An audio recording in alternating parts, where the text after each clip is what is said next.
Respon Deddy Mulyadi, soal demo pekerja pariwisata, ogah cabut larangan study tour. Gubernur Jawa Barat, Deddy Mulyadi, buka suara soal aksi demonstrasi para pekerja pariwisata yang memprotes surat keputusan, SK, larangan study tour.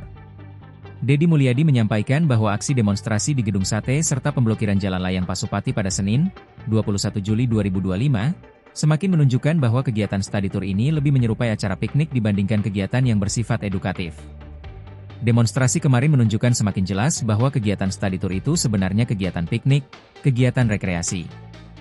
Bisa dibuktikan, yang berdemonstrasi adalah para pelaku jasa kepariwisataan, kata Deddy dikutip dari akun Instagramnya Deddy Mulyadi 71, Selasa, 22 Juli 2025. Ia menyebut, yang mengikuti demonstrasi itu tidak hanya dari Jawa Barat, tapi juga mendapatkan dukungan dari Asosiasi Pelaku Wisata di Yogyakarta, termasuk penyedia jeep wisata Gunung Merapi.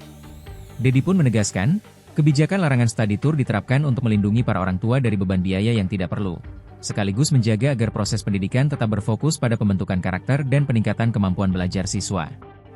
Menurutnya, ia tetap berpihak pada kepentingan rakyat banyak, menjaga kelangsungan pendidikan, dan mengefisienkan biaya dari hal-hal yang tidak berkaitan dengan pendidikan.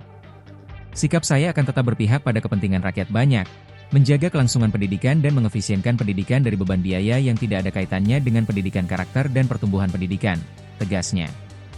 Lebih lanjut, ia juga berharap industri pariwisata di Jawa Barat tetap berkembang, tapi dengan target wisatawan yang memang mempunyai kemampuan ekonomi untuk berwisata, bukan dengan memaksa keluarga berpenghasilan pas-pasan untuk mengikuti study tour.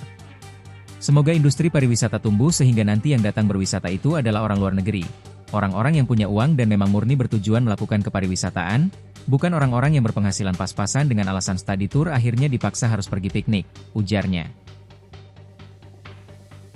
Download Tribun X sekarang, menghadirkan lokal menjadi Indonesia.